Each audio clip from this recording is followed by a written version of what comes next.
Hi, I'm Katherine. My dad told me to leave the room the moment I walked into the inheritance meeting. My brother called me a mistake. And my stepmother? She didn't even look me in the eye. I wasn't invited, wasn't wanted, and definitely wasn't supposed to be there. But then the lawyer, he said my name first. Why would he do that? Why was I even included, after everything they did to erase me? Let me know if you want a variation in tone. Calmer, colder, more sarcastic, etc. The morning light poured through my kitchen window like it had been waiting its whole life to get in. I sat at the table, still in my robe, the envelope resting in front of me. I hadn't touched my coffee. My hands hovered above the seal like they were afraid of what was inside. Not the content, but the weight it might carry.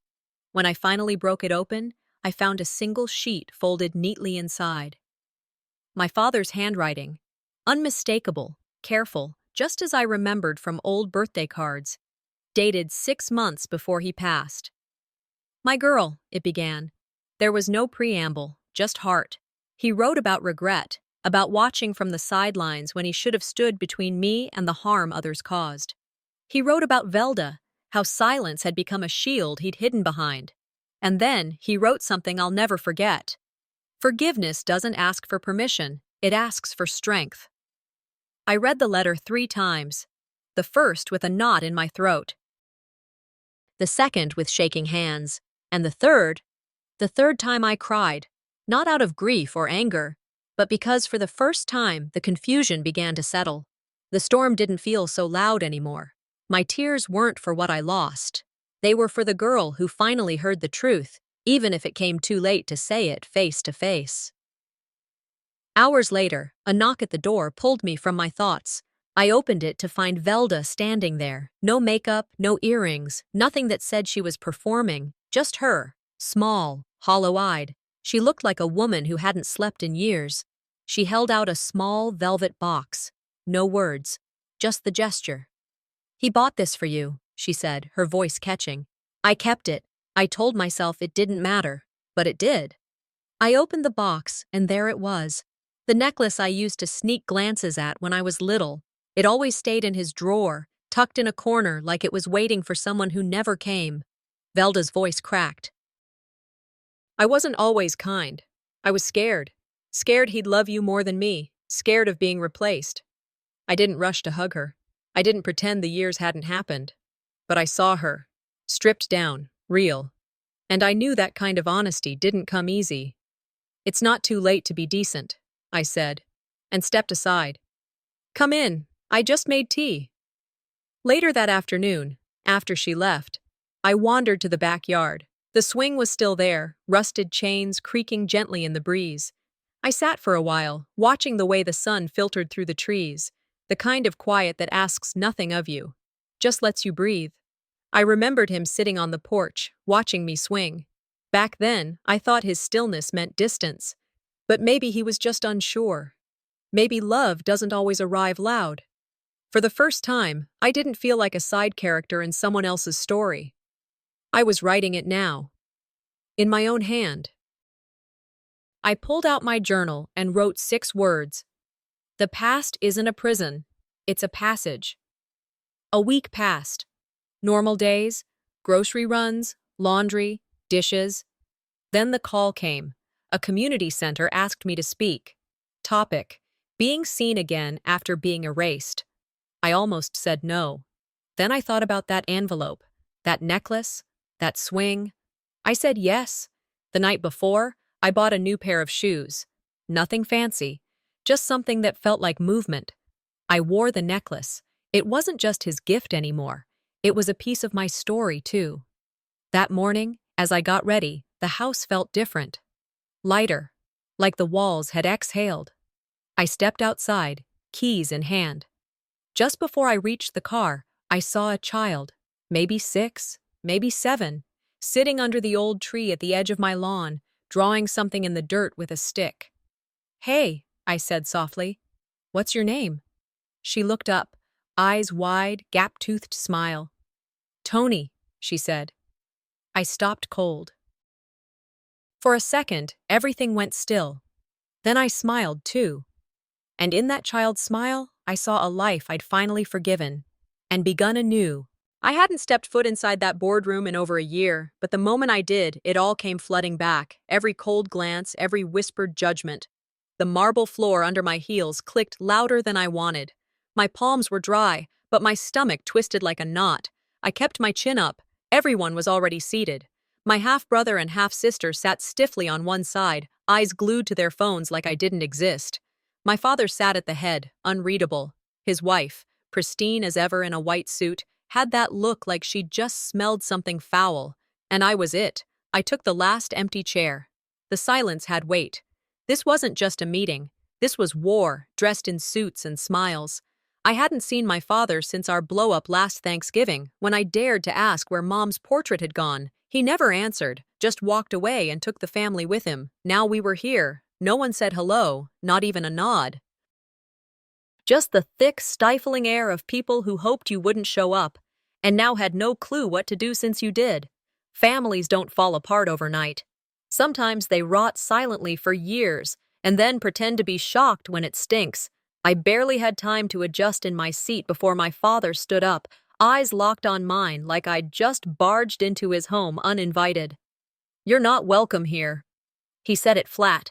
No hesitation, not a flinch. My breath caught, but I didn't blink. He pulled a folded document from his briefcase and handed it directly to the lawyer without looking away from me. "This is a legal notice. She is to be excluded from any inheritance discussions. She has no standing." The room was still. My siblings exchanged smug glances like this had been rehearsed. My stepmother smirked. I didn't move, didn't speak. Then I remembered what my mom once told me when I came home with a busted lip from school. "Don't let snakes know you're bleeding." I steadied my voice. "On what legal grounds am I being excluded?" The lawyer hesitated, glanced at my father, then back at the paper. No answer, just silence and narrowed eyes. I turned to face my father directly. "You don't get to write me out like a footnote." I could feel the room tighten around me, but I wasn't going anywhere. Then the lawyer, older man, thinning hair, nervous fingers, cleared his throat. I haven't read the documents yet. Just a moment." He opened a thick envelope, eyes scanning quickly. His brow furrowed, then paused. The room watched him, confused. He looked up at my father, then at me. "Actually, Catherine's name is listed first." Everything froze. "What?" My half-sister dropped her phone. My brother leaned forward. "That can't be right." Desmond's jaw clenched. His hand went for the paper as if snatching it could change it. The lawyer nodded slowly. "She's listed first. Primary beneficiary." It felt like the first time someone had said my name in that room with any real weight, and it shook them. I didn't gloat. I didn't smile. I just held my father's stare. He was furious. But more than that, he was caught off guard. That was new. And I knew, in that moment, everything had just shifted. The lawyer adjusted his glasses. "There are certain clauses in the will. All heirs must be present before proceeding." Desmond slammed his chair back and walked out. My siblings sat like deer in headlights. The stepmother's lips twitched, but she said nothing. I stayed still. They wanted me gone, but now they couldn't move without me, and I wasn't going anywhere. In that silence, I reached back into a memory I hadn't thought about in years. Me, maybe 8 or 9, standing at the edge of my father's study door, overhearing him say something that didn't make sense back then. "She's going to destroy everything if we're not careful." I thought he meant someone else. Now I'm not so sure. That memory had just been a flicker all these years, until this moment. Now it felt like a warning, and the part that scared me most. I didn't understand it fully yet, but I would. It was nearly 9:30 by the time I pulled up to the curb. The street was darker than I remembered, quieter, like the neighborhood itself was holding its breath. I sat there for a moment in the car, staring at the outline of the house. It used to look warm, lived in. That night, it just looked like a shell, cold, cleaned out of everything that once made it ours. I turned off the engine but left the keys in the ignition, just in case. The porch light wasn't on, but the moon threw enough light for me to find the walkway. Each step felt heavier than the last, not from fear, something deeper, like guilt that didn't belong to me but had stuck around anyway. The lockbox was still under the rusted flower pot, just like it always was. I punched in the same 4 digits my grandfather used for everything, his army enlistment year, and it clicked open. That told me enough. They never expected me to come back, or they didn't care if I did. I held the key in my hand for a second, thumb rubbing the edges. I didn't realize I was holding my breath until I let it out. Sometimes you don't go back for answers. You go back to remember why you left. The door creaked like it recognized me. Inside was darker still. I didn't bother with the lights. They'd probably been cut anyway. Just my flashlight and the hum of old memories hanging in the air. The smell was gone. No pipe smoke, no cinnamon tea, just dry wood and new paint. They'd stripped it clean. Photos, gone. The old rocking chair, replaced. Even the rug in the hallway was different. They didn't just clean house. They tried to scrub it of him. And me. I made my way to the study. If any part of this place still knew the truth, it was that room. The bookshelf was still there. So was the painting above it.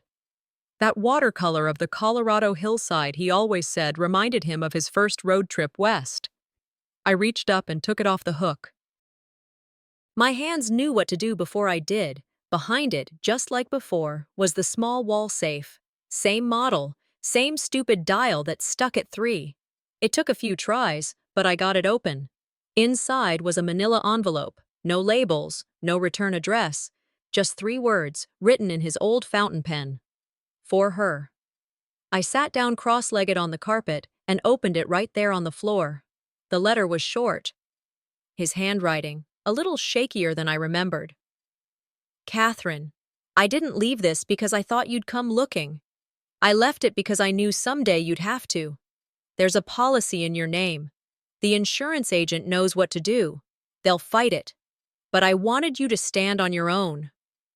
Folded inside were copies of what looked like billing statements, medical, clinic visits, names I didn't recognize. One stood out, Marjorie Holt. I stared at it for a long time. There were checks, too, written out in Desmond's hand. Large sums. Overlapping the same months he told us he was overseas on business. This wasn't just a secret.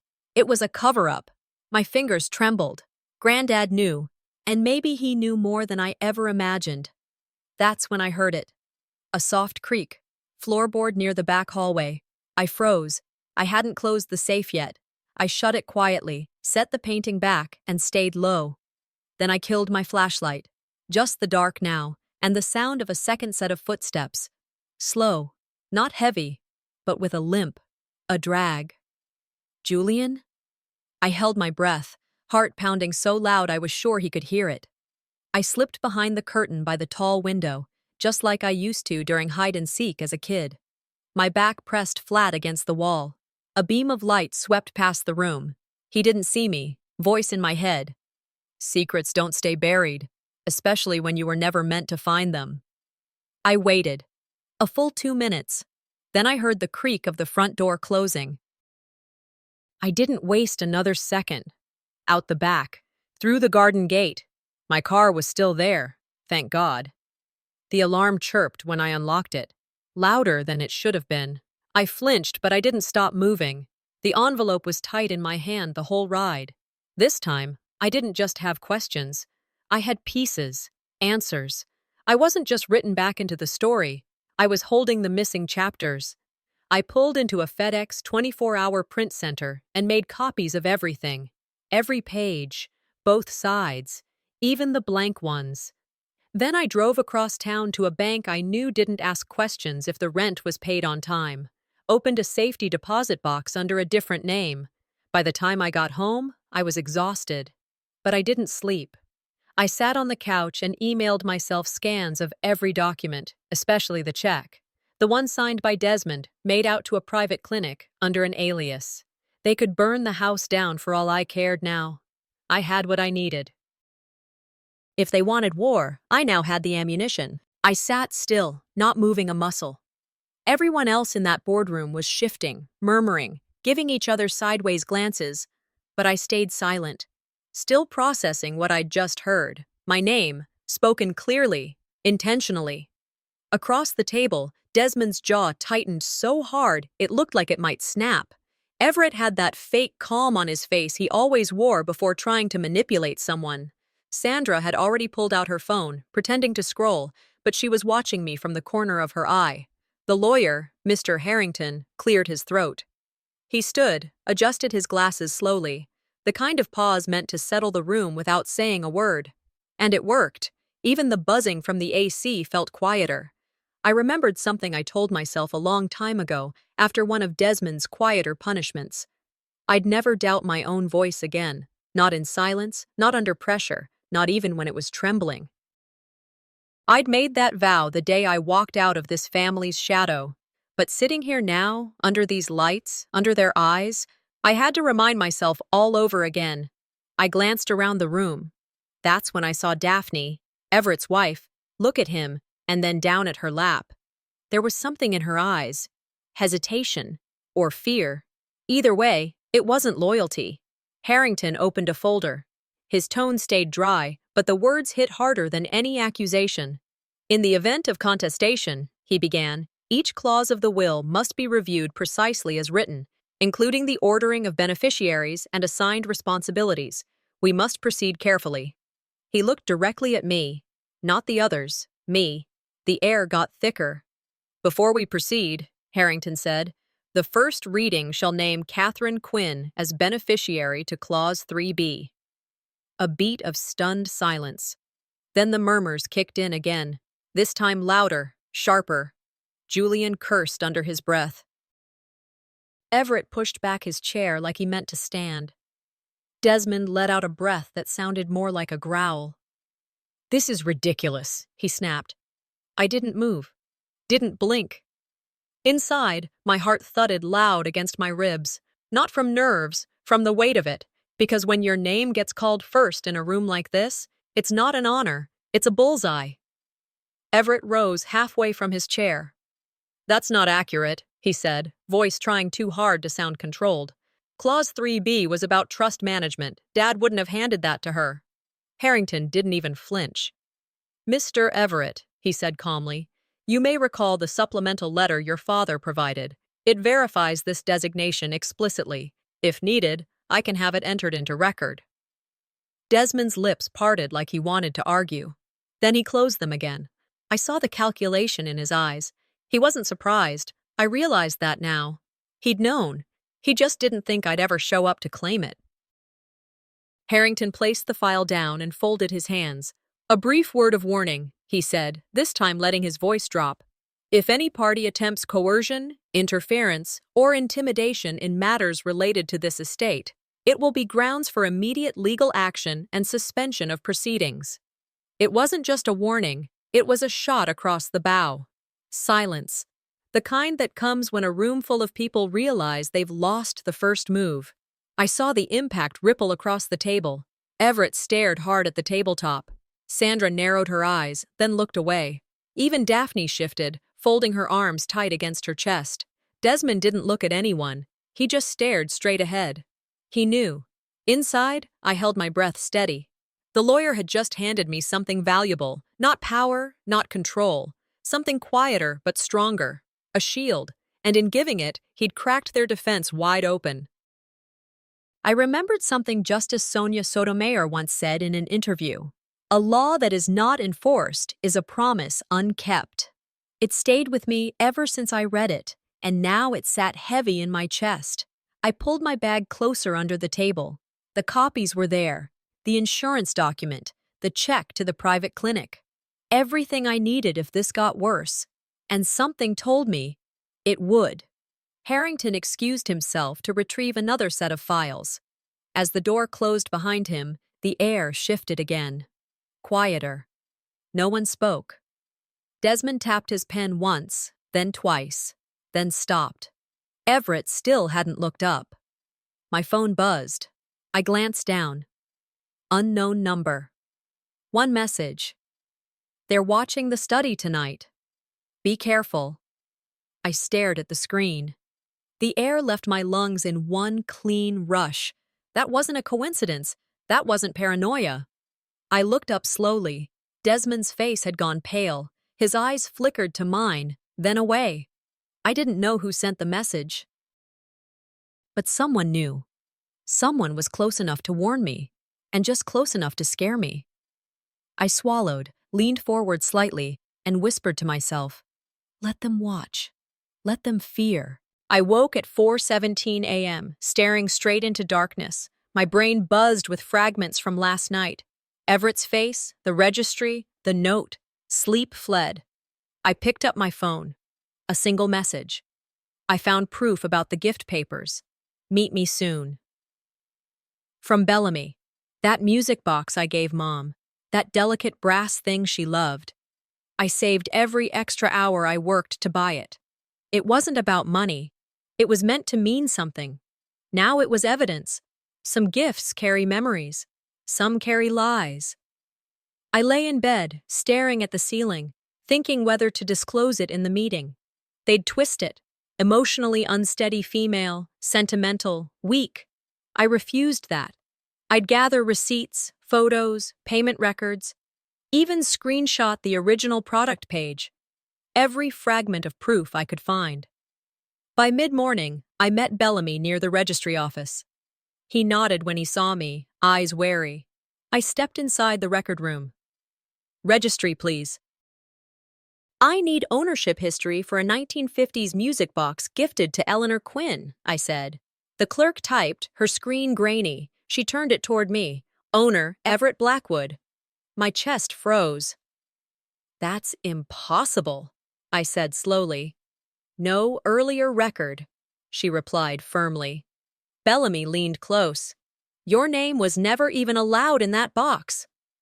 A bitter twist. They turned my gift into leverage. I left with a printed slip, and we drove to Blackwood Hall grounds in silence. The ride felt too long, the wind pressing in through the window. We parked just outside the wrought iron gates. A faint hum of rose bushes and trimmed hedges. Everett's car rolled up behind us. He stepped out, eyes cold. "This isn't your place," he said. I held up the registry slip. "My name's not there, Everett, but your forgery is."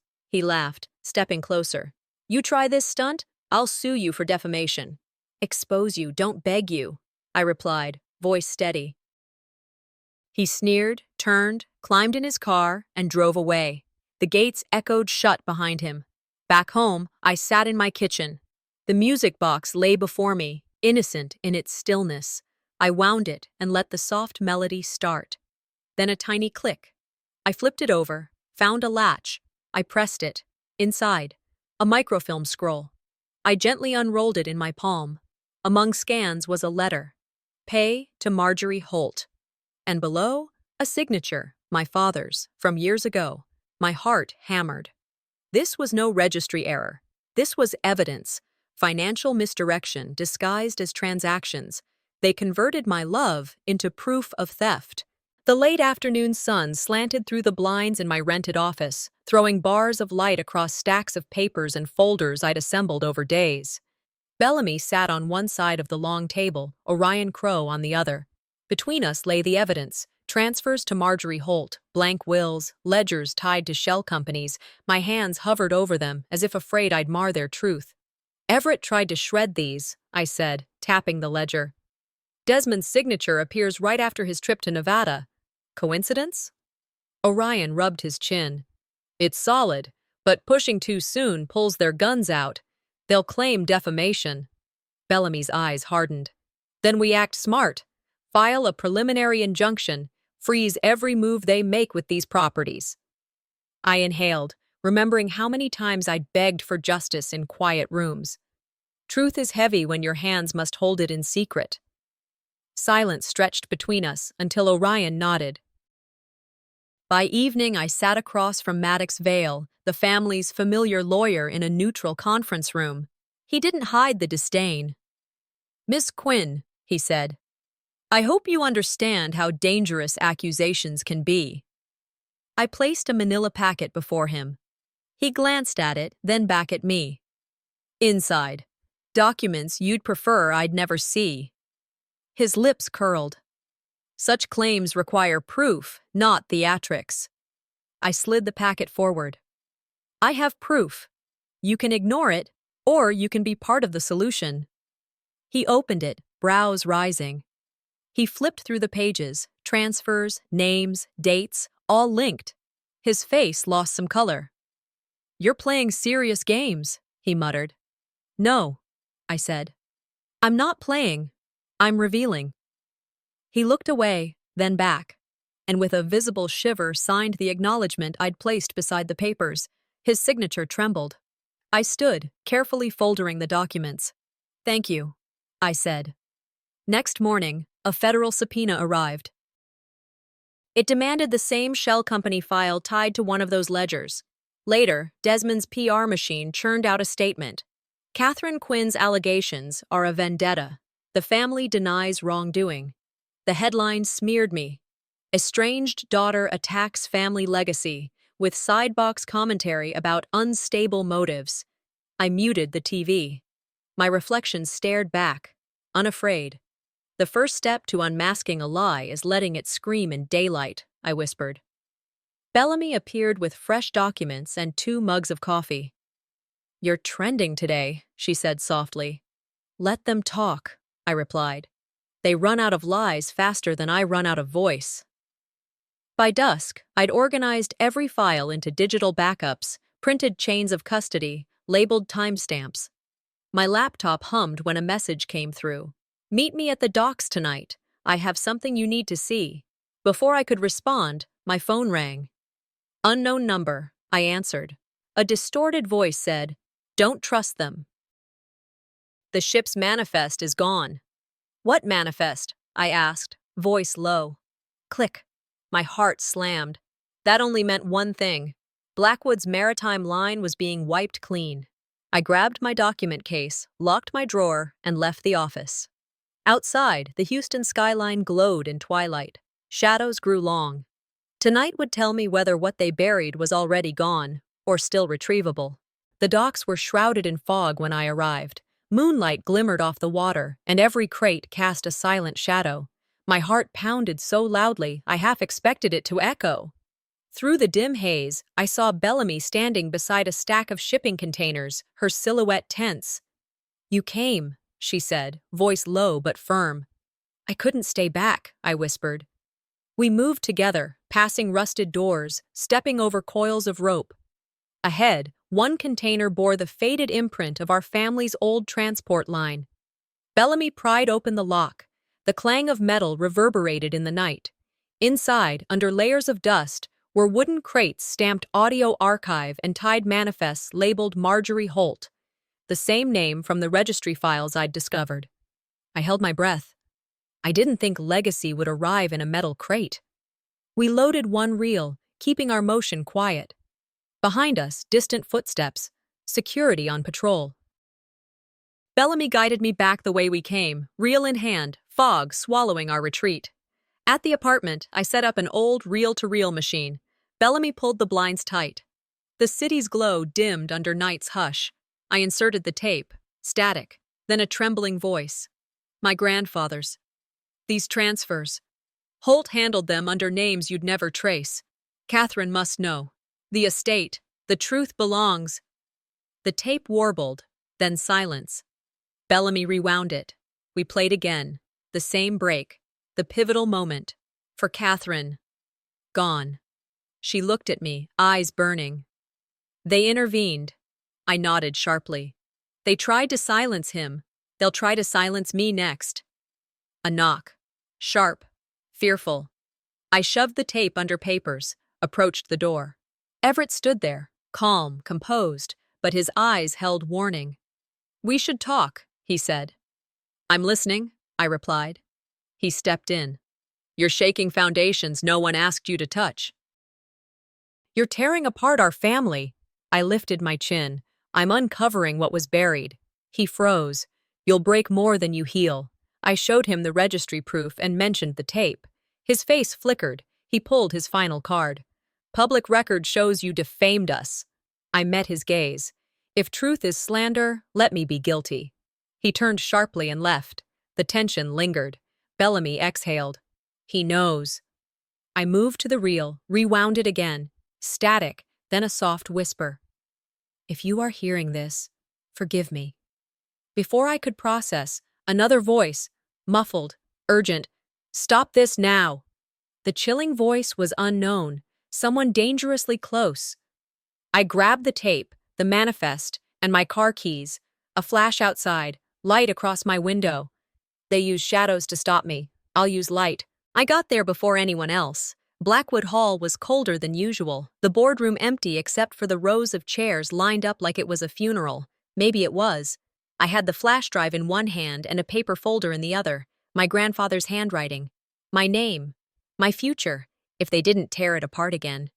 I stood at the long window for a minute, watching the clouds drift over the sun, casting brief shadows across the oak table, the same table where they'd signed deals behind closed doors, the same room where they wrote me off without saying it out loud. As people trickled in, lawyers, cousins, staff, even the building manager, I turned my phone off.